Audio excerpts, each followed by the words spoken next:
Guys আসসালামু আলাইকুম welcome to my another blog from Tamna blogger থেকে আমি মিথিলা ফারজানা। আজকে হচ্ছে ভাই বোন আর হাজব্যান্ড আর মেয়েকে নিয়ে রেডি হয়ে যাচ্ছি হচ্ছে আমাদের পছন্দের জায়গায়, যেখানে হচ্ছে আমরা সবসময় ফুচকা আর হচ্ছে সব কিছুই খেতে ভালোবাসি। আজকে যেহেতু আমার ভাইকে নিয়ে চলে এসেছি তাই হচ্ছে আজকে রিক্সা দিয়ে যাচ্ছি, বাইক নিয়ে না।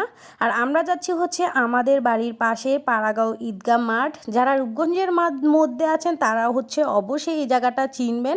আর দেখেন বিকালের দৃশ্যটা এত সুন্দর লাগছিল আর আমাদের গ্রামটা এত সুন্দর লাগে কি বলবো।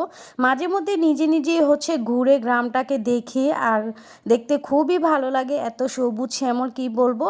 তারপর হচ্ছে আমরা রিক্সা দিয়ে হচ্ছে চলে আসি পাড়াগাঁও ঈদগাহ মাঠে। এখানে হচ্ছে অনেক পোলাপাইন হচ্ছে খেলতে আসে আর বিকাল হলে হচ্ছে এখানে ফুচকার স্টল থেকে শুরু করে বাদাম চটপটি সব কিছুই পাওয়া যায় আজকে। তাই আমরাও হচ্ছে চলে এসেছি আর এখানে এসেছি আমি স্ন্যাপ নিব না তা তো না হয়। এদিকে হচ্ছে আমার ক্যামেরাম্যান হিসেবে আমার ভাই আমাকে ভিডিও করে দিচ্ছিল আর সবাই একদম হাঁ করে তাকিয়ে আছিল। এই জিনিসটা আমার কাছে খুবই ওয়ার্থিক লাগে যে ভিডিও করলে সবাই। আর এদিকে আমরা ফুচকা হচ্ছে রেডি করতে দিয়ে এসেছিলাম, আমার হাজব্যান্ড হচ্ছে ফুচকা বানিয়েছিল আর ফুচকাগুলো এত মজা হয় কি বলবো, একবার যে খেয়েছেন আর এর স্বাদ ভোলা নয়।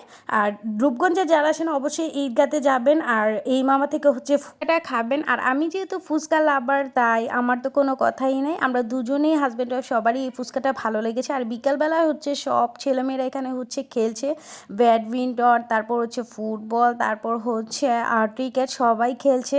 আগে ছোটোবেলা থাকতে হচ্ছে আমরাও খেলাধুলা করতাম, এখন আর খেলা হয় না।